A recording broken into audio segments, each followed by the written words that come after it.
These are devotions for people at a social distance.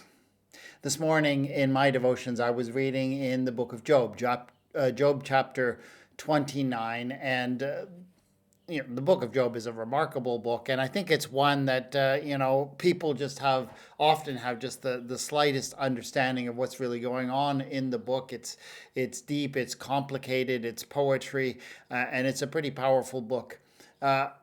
But you know the basic story. Job is this good, prosperous man who suddenly has everything taken away from him in what kind of seems like a bit of a unfair test. He certainly feels that it is an unfair test.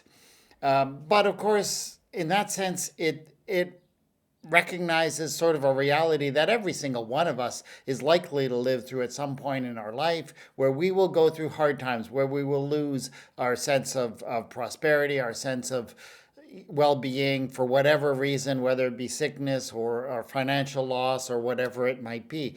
These things are part of life, and the book of Job is about how we live through those events and what we gain from them and what we lose in them. And but in chapter 29, which is coming to the end of Job's point of view, Job's defense against what has happened to him, you see this really remarkable passage.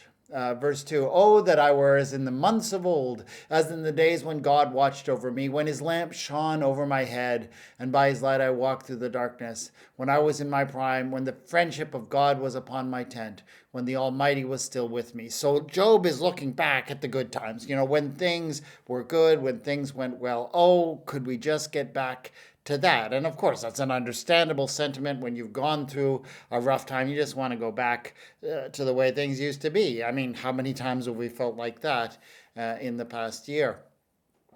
But the thing that really struck me this morning is the why. Why does Job want to go back, and what does he particularly miss? And what he goes on to say is how he used his position, how he used the influence that he had to help particular people.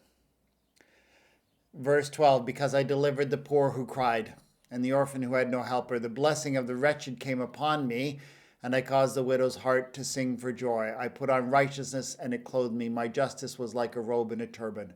I was eyes to the blind and feet to the lame. I was a father to the needy, and I championed the cause of the stranger."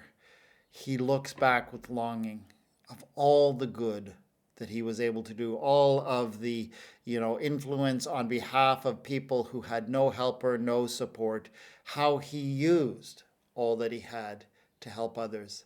That is what Job misses, and that is what Job longs for. And how many times do we waste the prosperity that we have or the good times that we have simply indulging ourselves, simply taking care of ourselves? Job, who suffers a great deal, just longs for being back in that position where he can help those who need it most. I think that should be a challenge to each and every one of us while we are enjoying good times, to think about how we use whatever we have to help those who need it most.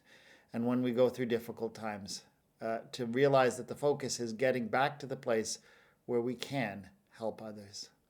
Oh Lord our God, we thank you for the blessings we are able to enjoy right now in our lives. But let us use them. Let us use them to lift up others who have no other helper. Amen.